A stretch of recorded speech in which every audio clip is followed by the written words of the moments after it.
Welcome to Social Work Sunday Tea. I am Shakia Houston. It is January 3rd, 2021. It's a great day to be alive and well in the land of the living.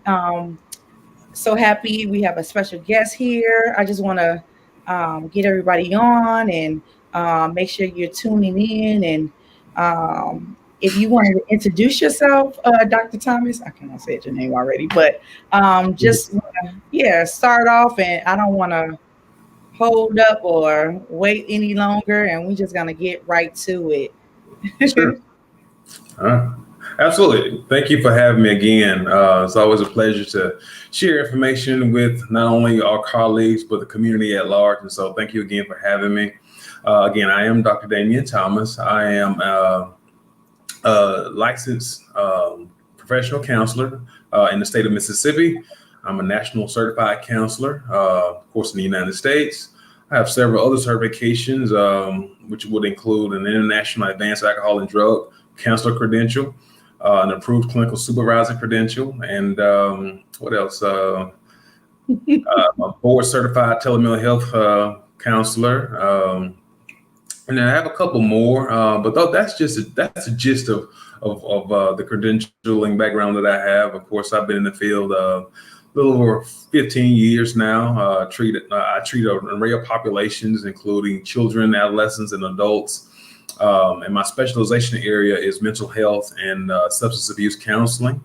And again, looking forward to engaging with you today.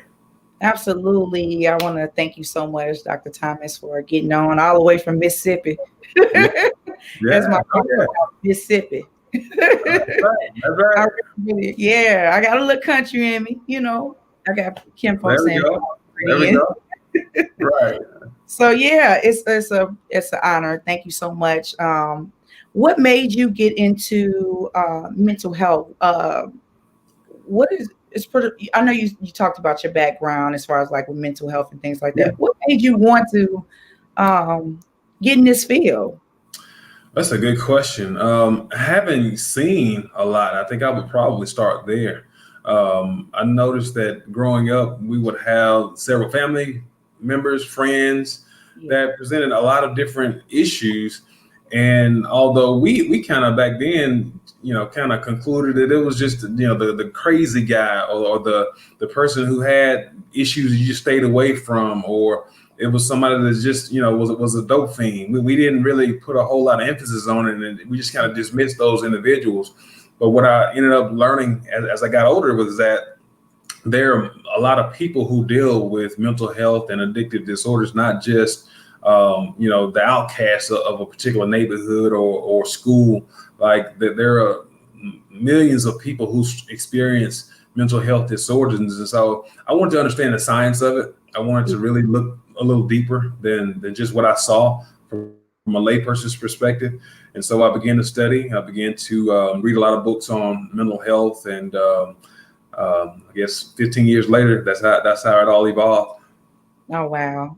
That's amazing. It's crazy because I got into I really didn't want to be a social worker. I wanted to be a police officer at one point. I was just like, really ATF. And I really ATF or Marshal. I wanted to jump out of airplanes and all this other stuff. And then cool. Kind of rearrange everything when I had my daughter. And I was like, no, I don't want to do that. And so I end up going back home, moving back to Chicago. I went to Tennessee State University. Okay. Shout out to Big Blue. And so I end up, coming back home, and I didn't have a job. So it was like, okay, come work as a social worker at this long-term care facility. And it's for all psych patients. And I was like, oh, okay. And then when I got in there, I was like, I am not gonna make it. And like you said, growing up, you got these people oh, they crazy, or is something going on with them? They have a mental, I didn't know what it was. I just knew that either they were my grandma used to say, oh, they're a little touched. They touched, or they crazy. So once I got in that field, I begin to unfold and like an onion. Yeah. Like I describe it as an onion, and everybody has layers. So once I got into that field, I was like, Mhm. oh, no turning back. So I've been doing it for 6 years. It'll be 7 years on the 14th. So That's awesome. Congratulations. yeah, it's an honor. So we're gonna dive right into the topic, and we will be talking about how childhood trauma affects us as adults. Mhm.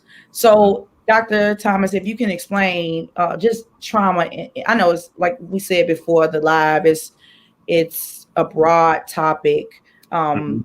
But if you can explain to the viewers what it, as far as like trauma, Yeah. what is trauma? Yeah. Yeah, so trauma, we speak of it in terms of three categories. You can have acute trauma, complex trauma, or chronic trauma. And these have to do with exposure to a stressful or distressful event that causes negative impact on the person's daily functioning. And Yeah. so when we talk about acute trauma, we're talking about a single stressful or dangerous event. And so when we talk about complex trauma, now we're talking about multiple events.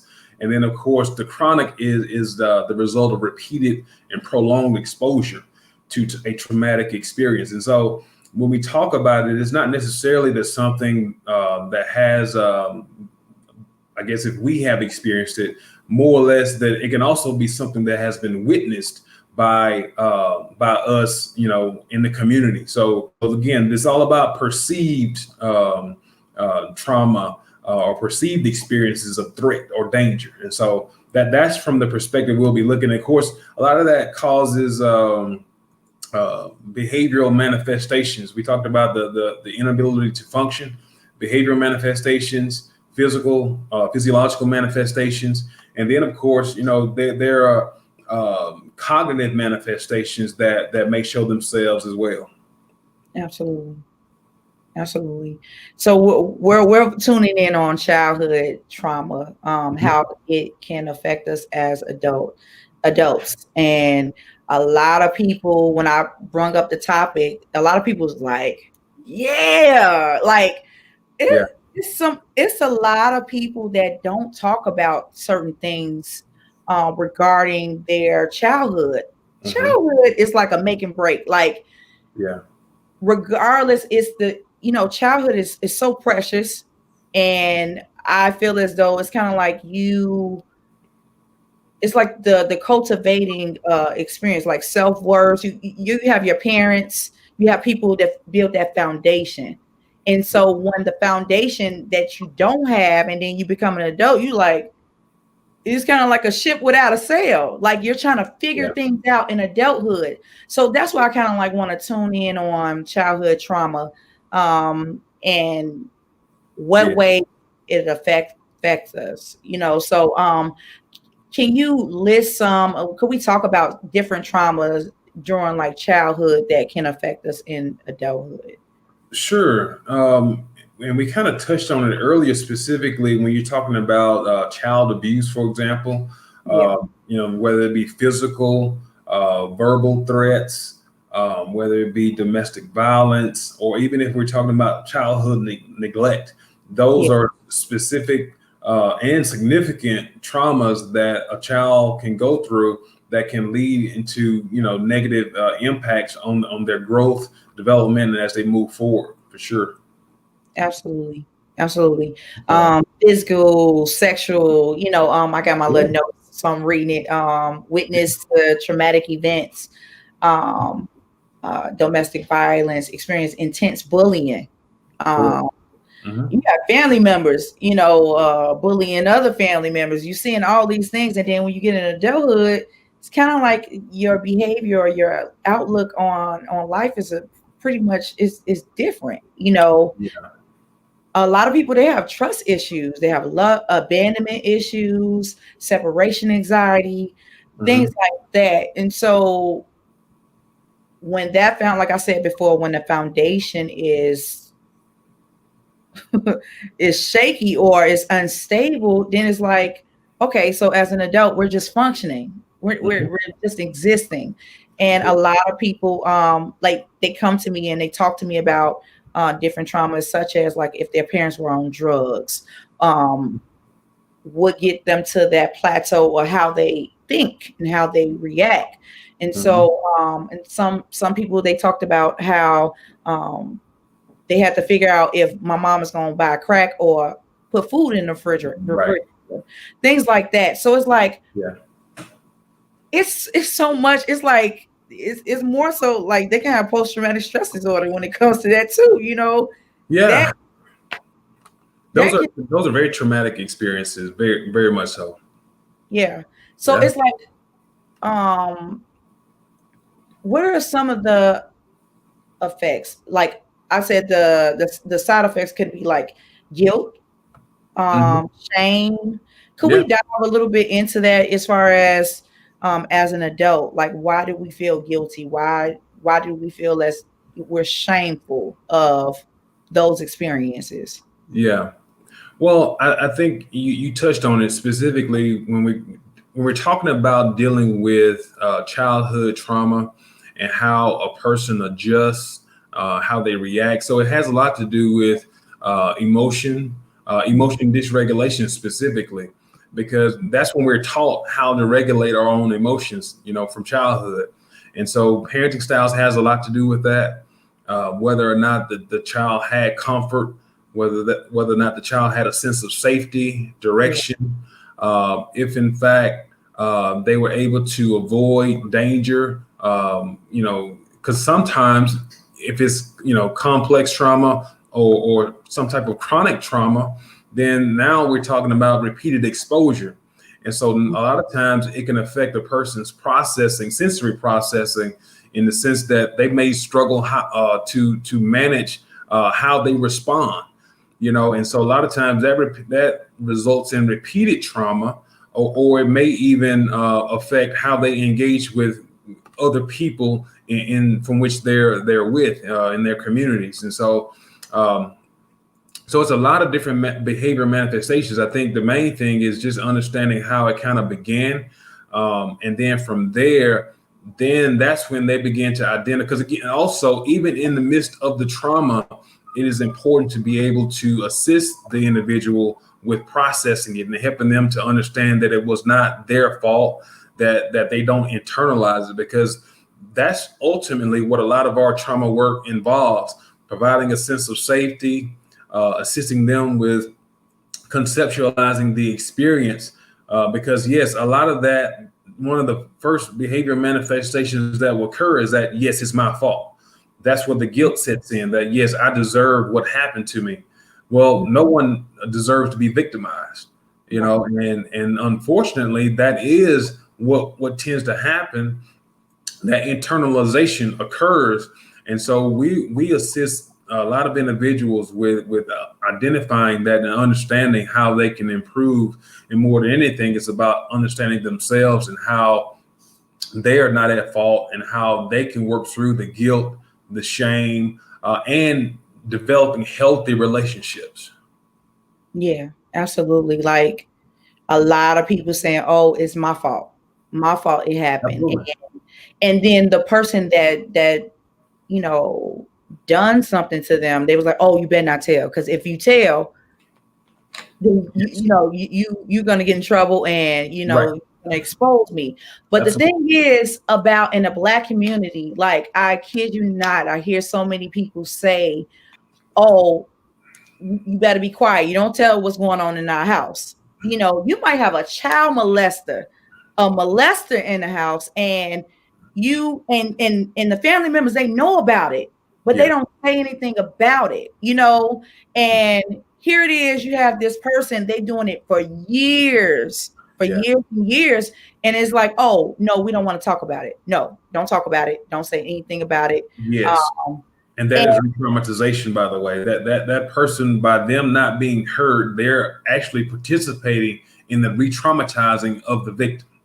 And so when that occurs, now we're talking about generational traumas, because it goes well beyond just that one person that victimized that child. Now we're talking about mom, who didn't defend or didn't support it or didn't protect me when this occurred. And so yes, unfortunately, that has been a part of our culture, specifically to the stigma. We don't talk about anything going on in our home, nor do we seek anyone that is not in our own community for support. And so that's why those that live in rural communities, those that live in small towns, like that's a lot of the culture, unfortunately. Yeah, absolutely. Like, for example, older lady, I was talking to her one time, and it is definitely generational, where her mother was molested by someone. Then guess what? She got molested by somebody, and it was like you said, generational. And then, okay, it kind of like stopped with her, but yet and still it's so traumatic where it's so like it I'm all over the place when it comes to that, because from experience talking with these people, and I'm just like, oh my God, that actually happened. And so you kind of like the behavior, it changes, and then it's a cycle. It's as far as women, if they're being molested, like this lady, older lady, she was molested, and her mother told her to be quiet, don't say nothing. You better not say nothing, and so here it is, this woman as an adult, guess what? She's promiscuous. She's trying to find love because mama don't love her, because mama didn't protect me.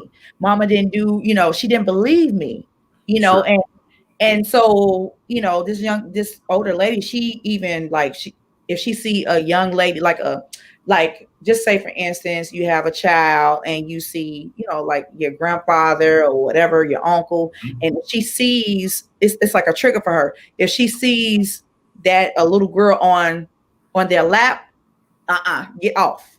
Don't, nope, get off. Sure, and that's interesting because now we move over into secondary trauma or vicarious trauma, meaning if I'm hearing these kind of stories on the news, or if I'm exposed to a friend, if I know a friend whose child that happened to, now I'm being overly protective of my child, only because I'm fearful that may happen.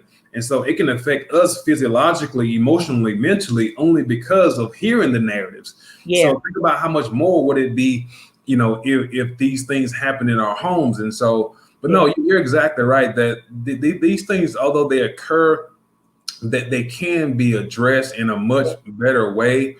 But, you mentioned the child, seeking sex to seek love, for example. And we've seen that. But also the interesting thing about it, too, is that the child, or even in this case, the adult, seek these relationships, these unhealthy relationships out of, they're seeking love, and also considering the trauma, the very thing that they experience, in this case, sexual trauma, well, they're also looking for something to soothe them. They're looking for some type of coping skill. And so, sex can easily become an unhealthy coping skill in that regard, all while thinking that, the person loves me, but it does not mean that the person does love them, because, sex and intimacy, sometimes they get a little confused. Absolutely. Yeah. Like that, it was a struggle, and I'm just like, I just couldn't imagine, someone in the chat, they said, I experienced trauma losing. Can you see that? Okay. The last one. Trauma. And from trauma bonding, understanding how your trauma may affect how you engage in relationships, because oftentimes if you're dealing with, let's say, because again, when we're talking about trauma, we also are talking about boundaries being crossed. We're talking about insecurity. We're talking about poor attachment styles. And so when all of these things are in play, now in terms of engaging in a healthy relationship, that is not necessarily going to be the case, only because the person has learned that, again, this is all subconscious learning, that in order for me to get what I want, I'm going to be basing that on something. And that is usually based on how I was raised, what I know. And so, yes, trauma can affect, I'm sorry, in this case, attract trauma. But, that's why it's so important to really unpack and explore what has happened during those childhood years so that the person can make sense of it. And even after a person makes sense of it, it's about trying to form healthy dynamics, healthy relationships, because we can become easily attracted to trauma or negative people only because that's what we're comfortable with. And that's what trauma bonds are about. That they are about developing a history, close relationships based out of positive reinforcement, but at the same time, they're traumatic relationships, or they're based off of abuse. But you follow the abuse with positive reinforcement, and that's what keeps the person glued to these type of relationships. Not to mention the cultures of which we are part. A lot of our culture glorifies these negative type of relationships. And so as a result, we truly struggle to actually formulate healthy relationships because our culture does not produce or show us that on a consistent basis. Yeah, definitely. And well, I'm gonna expose it. Like, hey, we need to. It needs to be like, hey, we need to talk about these things because absolutely. It's too many people, Dr. Thomas, like come in my inbox of they're being like molested, mishandled, and I'm just like, I just like even older adults, because back then they didn't talk about, like I said before, they didn't talk about that. They kind of like, oh, okay, let me go on and keep on living. No, that's not healthy.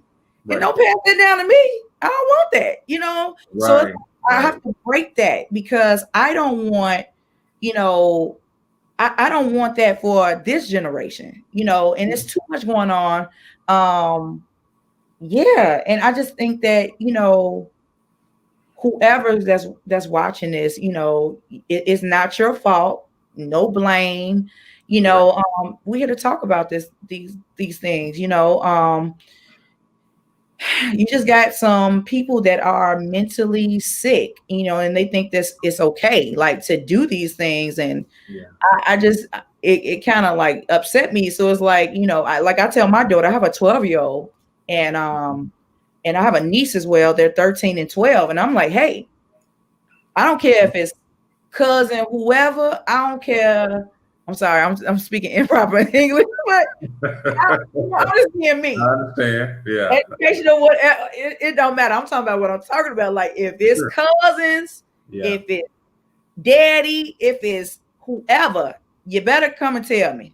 Yeah. You have to, that makes sense. Yeah. Yes, you have to. But because I heard so many, like you said before, I heard so many people like, oh, don't say anything, oh, don't tell. And this is where we have the blame and the guilt and those things set in. And I tell her I tell them like, no, you have to tell me. Yeah. Well, and then too, I was going to say when you're talking about boundaries being crossed, when we're talking about enabling, when we're talking about codependence, because think about why a parent would do something like that, right? It sounds very sick that a parent would do something like that. But again, generational trauma says, well, chances are mom had been abused as well. And she's trying to protect, or dad's trying to protect whatever they have within that community, whether their relationship, they're lacking something. Absolutely. Doesn't mean that is right, but they're missing something. So oftentimes when I'm seeing someone perpetuate the trauma, well, they have either been a victim or there's something missing in their lives emotionally to where they will not support their own child. And so no, I'm often looking at not just the person who has been violated. I'm also looking at the system of which they are a part, because it either perpetuates it or it dismisses it. Yeah, absolutely. Someone said in the comment, if they believe that you can if they believe they can't count on you, they will keep quiet. They need that support. They need stability. Sure. Like that's everything, man. Sure, absolutely. They need stability. They need consistency. They Yes. need that sense of safety. And so that's why, exploring parenting styles is so important, because, there's this toxic masculinity that goes on, especially with males. Yeah. Uh, Clearly it's males. But when we're talking about that, even I grew up, well, boys don't cry. I was taught that. Uh, I was taught that we shouldn't experience pain or share our feelings, because if we do that, then we're not tough, that Yeah. we're lame, or that we're weak, and all this kind of stuff. Yeah. And I can look any of those people that told me that now in the eyes and say, you were wrong. Yes. You were wrong for that one. Mhm. Because no, it's actually the opposite, that I am strong because I can share my emotions, that I can be vulnerable. Now, granted, I have to be mindful of who I allow to hold those emotions, because everybody is not equipped or deserve to hear my story. But that being said, it's okay to do that. But that toxic masculinity, it is so toxic because it continues to perpetuate throughout our culture. Again, a lot of this is cultural, to Yeah. where we feel that we're not supposed to do that. And so parenting styles are so important. And so I'll ask a parent, tell me about your parenting style. And they'll look at me and say, well, what do you mean by that? Well, are you permissive? Are you authoritative? Are you authoritarian? Are you a drill sergeant? What kind of parent are you? Those have a bearing as to how that child will respond to danger, to emotional issues as they move into adulthood. It has a direct correlation as to how they're going to respond. Whether I, pick my child up too quick after falling, some of that some of that needs to occur. I shouldn't be so quick to go pick them up and dust them off and all that kind of stuff. Yet at the same time, I am not to dismiss them either. So it's a healthy balance. And so all the research speaks to authoritative parenting, which allows it to have a boundary, and it also has an adequate level of love, support. And that way the child has a better opportunity to understand emotional and develop in a healthy way. Absolutely. So you said a word, like you said a word. And someone said those parenting styles can change as the child get older. Absolutely. Yeah. Yes. Yes. And if, as we know better, we should do better. Absolutely. And I can remember when my son was born, one of the thoughts I had was, well, I'm going to be on him hard, be hard, make sure that, he's on top of everything. Well, that's not good either, only because a child should have that space to mess up.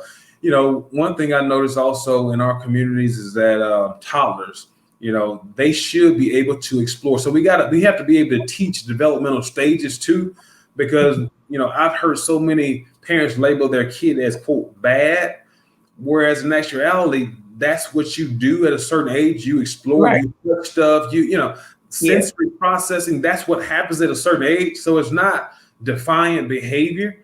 Yeah. And so no, again, it's about becoming more educated and knowing what leads to what as we parent.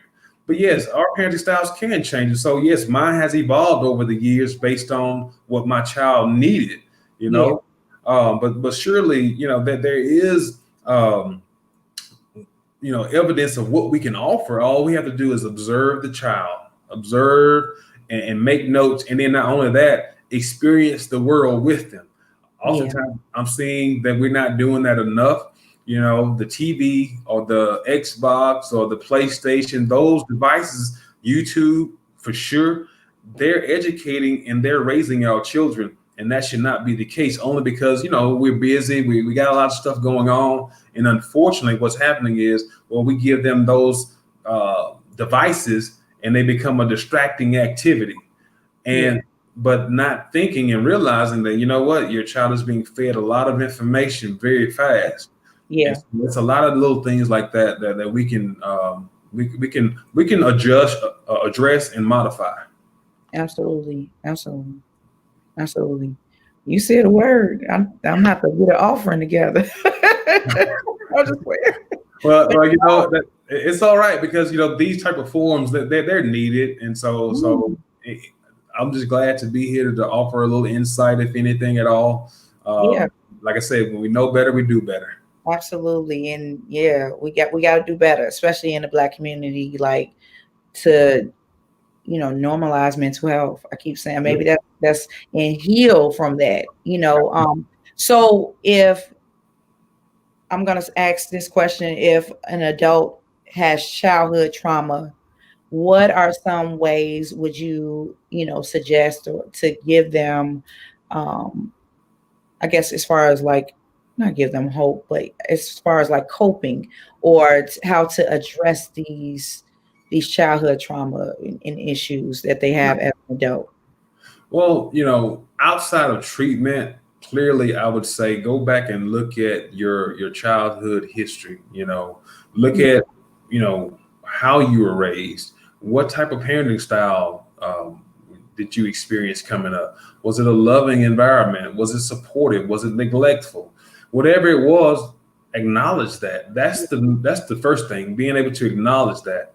Once you acknowledge it, then it goes to educating yourself more as far as what did that all mean. And of course, there are tons of self-help books out there, but for sure, the main thing is educating yourselves and then acknowledging what is so that you can improve. But no, there's tons of hope out there because, having witnessed it, having seen it for an extended period of time, I've seen plenty of adults recover from these traumatic experiences. As a matter of fact, they've gone on and have become advocates for trauma support and rape survivors. I mean, you name it, they have gone on and now they are empowered so that they can go empower other people. And so there's a huge community. I would say join various community groups that offer those kind of support systems, because once you actually become a part of it, then it takes so much of the burden off of you, because you can actually share your feelings and thoughts with other people who experience similar. And from there, and again, of course, like I said, if need be, seek counseling so you can unpack some of that and be able to process it, because it can be done, once you start doing it, and you actually learn so much. I mean, it's amazing what a person can go through and how they can transform their lives through a round of therapy. Yeah, absolutely. Yeah, there's nothing wrong with therapy. It's nothing wrong at all. At all. Like I tell all the tea. I tell you everything. And I tell my mom, like, you just say anything, Shakia. I'm like, I'd rather be honest about it, And a lot of people, they deal with their trauma through alcoholism, substance abuse, things like that. And I try to give them other avenues, like, hey, that that's not the way, and back in the day they also said, oh, just pray about it. Nah, I mean, yeah, pray about it, but you need to see a therapist too. Now, faith without work is dead. Look, come on, don't have me. Yes, definitely. Because I've heard that so long. I've been hearing that for years. And if you were medically ill, if you had COVID, since we're in 2021, would you go get treatment? Would you take a vitamin? Would you drink more water? What would you do? How much more for a mental health related issue that we can go and seek help from someone who's a professional? And so when you consider that parallel, one is unseen, because we're good at being pretentious. We're good at hiding our mental health issues. We're good at hiding our pain through talking about the drink that we have on the weekend, or some young person that we're gonna hang out with, or our clothes, our car, our home, all this stuff. These are just Band-Aids. Yeah, Band-Aids. It does not result in long-term healing. Yeah. And because of that, it's much more easier though to put the Band-Aid on. But over time, you're wasting time and money, the way I see it, because that's, yes, in addition to, they're going to think I'm crazy, or pray about it. But guess what? You're spending all this money on all this stuff to make you feel better. Yes. And it's really not giving you long-term peace and healing. And so our thought is, yes, okay, yeah, therapy is expensive, but guess what? After you pay for therapy, you will actually have more healing long term to where you won't have to have a Gucci bag, or you won't have to have the Fendi, the Prada, none of that stuff. And that way you can have to engage in more self-love, and that one feels a lot better than these temporary I call them status symbols, you know. Absolutely. And that's what they are. Yeah, that's definitely what it is. And you know, just I guess it only gives you temporary comfort, you know, where like drinking, like, you know what, when people be drinking, they tell everything, like, you know, from childhood to what happened last week, what they really, really feel, you know. And it's a lot of unpacking there. So it's like, and to my sister, she's a bartender, and so she says she hears everything. She's like a quasi therapist, by the way. Shout out my sister's a therapist, bartender therapist. She's a quasi therapist. I used to be a bartender years ago. Believe me, as a kid, well, I guess I was 21, 22 years old, maybe 23, but serving, you know, at a bar, you get to hear all the stories, and they get deeper, you know, the more the person engulfs themselves in alcoholism. But again, the person is either trying to cope with the pain that they are already experiencing, or they're trying to avoid pain altogether. And again, nothing wrong with not wanting to experience pain, but it's unrealistic from that standpoint. Because surely we all want to have satisfying lives, gratifying lives, be able to have a good situation, whether it's work, school, home, and whatever it is. But we have to go through some stuff. But again, being able to deal with the emotional shifts and changes, that's what has made COVID so difficult for some, because many of us have not been as comfortable with all these adjustments. And as a result, some say, you know what, I'm going to do what I'm going to do. I'm going to go party. I don't care about social distancing. Some say, I'm going to dinner. I don't care, because we are not, as a culture, accustomed to making a lot of adjustments. And so, but again, I can kind of, you know, identify with it, but at the same time, it's important to understand your tolerance level, because that plays a role in how you cope with various stressors. Yeah, absolutely. So, absolutely. But I really appreciate. Do anybody have any questions? I haven't looked. I was looking through. We were engulfed into the discussion. I was looking through like questions. If anybody have any questions, you can. It's now time. We're gonna open it up. But yeah, I have a question. Do you feel as though a lot of, because of childhood trauma, as an adult, you need validation? Like some people, they need Could we expound on that a little bit? Well, you know, if I did not have a sense of safety, if I did not have a sense of belonging, if I did not have these things, surely as an adult, I will seek my love in many different ways, and sometimes they're not healthy ways. All I know is that it works. That's all the mind knows, that it works. And so, yes, validation can come through a lot of things. I mentioned sex earlier, because sexual addiction, for example, well, we know that to be an intimacy disorder. It has little to do with actually, you know, the actual sex itself. It's all of the validation, the comfort that comes from it. And so yes, that can be one. Seeking validation through my peer group, getting as many degrees or credentials or as many cars or houses. That validation plays a huge role in a person that is lacking support or in this case validation. But interestingly, it plays, we see it from a molecular level to a chemical level in our brains, in that when we get that validation, it releases dopamine in our brains. And so once we actually receive that jolt of dopamine, it's like, I like that. I'm going to do that again. Hey, girl, look, you looking good last week. Great. Thank you so much.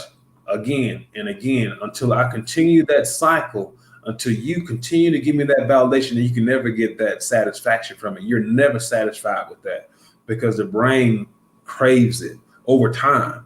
And it can, that's where a lot of our addictions come from, because it's that pleasure center of our brains that receive that we need. And again, these are very primitive functions, meaning these are the things that a person's survival is based upon. A person is thirsty, they have a drink of water. They're hungry, they get food. That is a sense of fulfillment that comes from that. And so as primitive as that is also manifested in other areas of our lives. And so, yes, validation is one we have to be very, very mindful about, because, for example, if there's a trauma history, well, there may be some insecurity, low self-esteem, depression.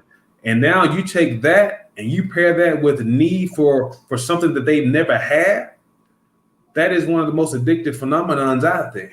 Mm-hmm. Wow. That's heavy. Someone asked, can a person be completely healed from childhood trauma? Well, I don't know about the term completely healed, because I remember some traumas that have happened to me years and years ago, right?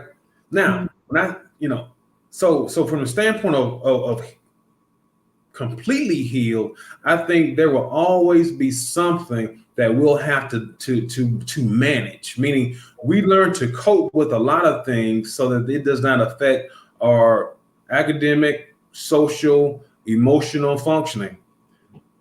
That is great, but there's always building that can be done. Meaning, if I asked a person, can you be as intelligent as anyone in the entire world? Well, I don't know. Can I be in the best shape ever physically? Well, I can be in the best shape that I've been in the last 20 years, maybe. But who's to say what's beyond that? So to answer the question is more or less about learning to cope and get some healing. What level will be will be determined by what type of support you take advantage of, how many books you read, how many therapists you engage with, what type of support systems that are in place, those kinds of things. But yes, a person can be healed from trauma for sure. Yeah. Okay. All right, cool. We have questions. I got to stroll all the way up.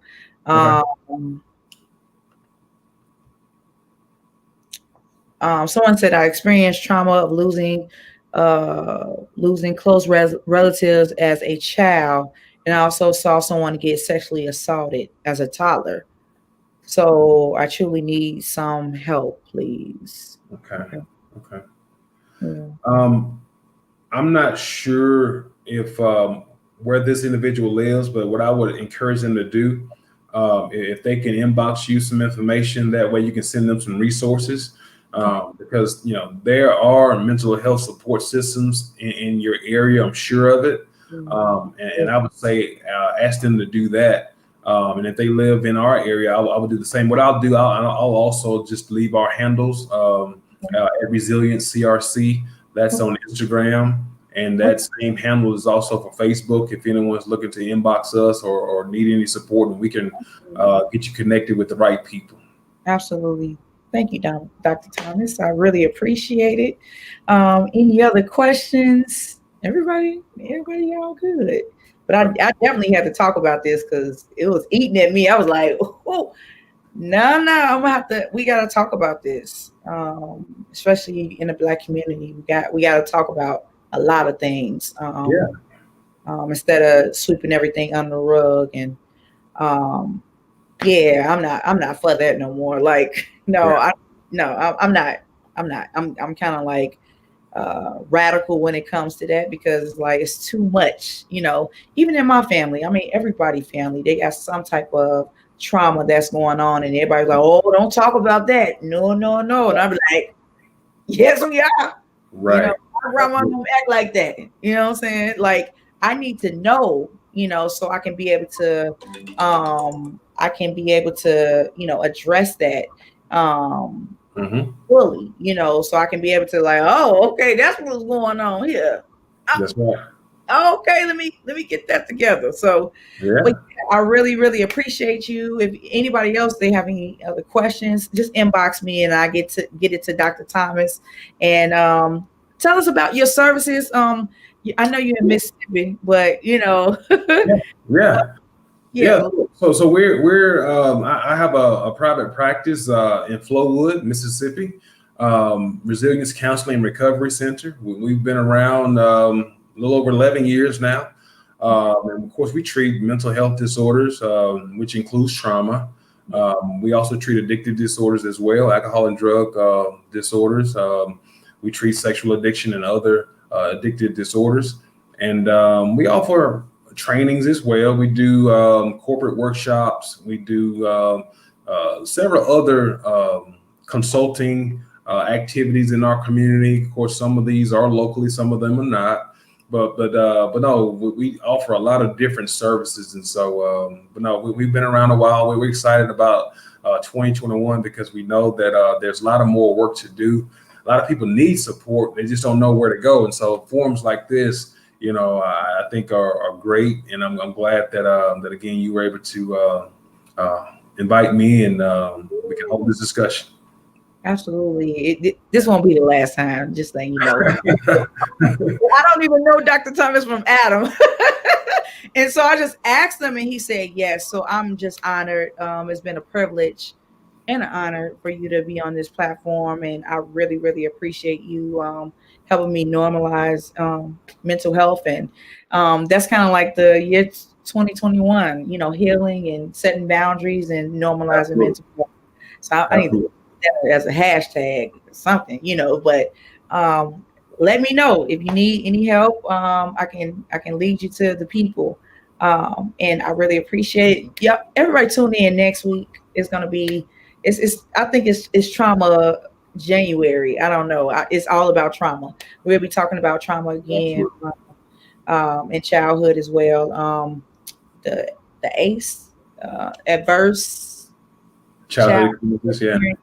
Yeah, Yeah. we're gonna be talking about that. That's good. That's good. ABE, good. Yeah, with Dr. Williams. She's gonna be on. She's here in Chicago.